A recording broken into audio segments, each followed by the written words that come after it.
Number 1, how to graph a line. When you graph a line on your calculator, the equation must be in slope y-intercept form. Y equals mx plus b. Let's graph our first linear equation.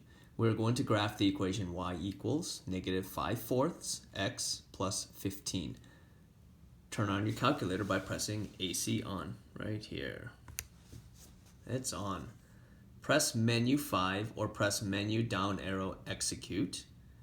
Okay, right now we're in the calculation screen. We don't need that when we're doing graphing. So we hit menu, and this accesses all the different features of this graphing calculator. You can use your arrow keys here. You can go down to graph. Or what I like to do is just see that number 5. If you press the number 5, it'll take you directly to the screen where you will enter your first equation. Okay, there we go. Where it says y1 colon, enter the right side of the equation as negative 5/4 x plus 15, then press execute. So important note on fractions. When you type in negative 5/4 x, use brackets. This is what I mean, brackets. Brackets, negative 5 divided by 4, there's our fraction, close the bracket. For the x, how do we get the x when we're graphing? See the x theta tau button? That will give you your x, and then plus 15. Press execute. Okay, notice that the equation appears exactly as we wrote it in our notes. If I don't use brackets, look what happens. Negative 5 divided by 4, and then if I just say x plus 15, watch what happens.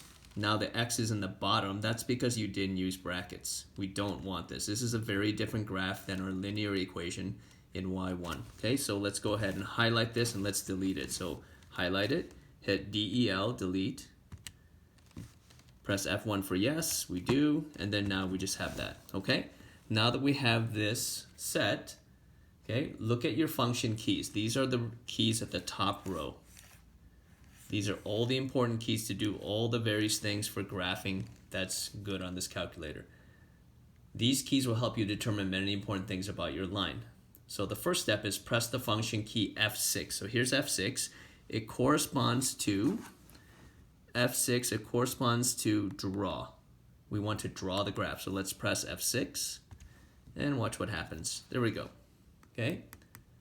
On the graph provided, so on your sheet, I'll pause here. Okay. Actually, we'll end the video here. On the graph provided, the sheet that you have, sketch exactly what you see on the screen. So whatever you see right here, sketch it exactly on the paper that I gave you in class. Draw all the tick marks that you see on the x-axis and the y-axis. This is very important for later when we determine windows. What I mean by tick marks is, look here. 1, 2, 3, 4, 5, 6, 7, 8, 9, 10. Right? Draw those tick marks. Draw these tick marks. All these little tick marks. Be very accurate. Draw them on your Cartesian coordinate system. Okay?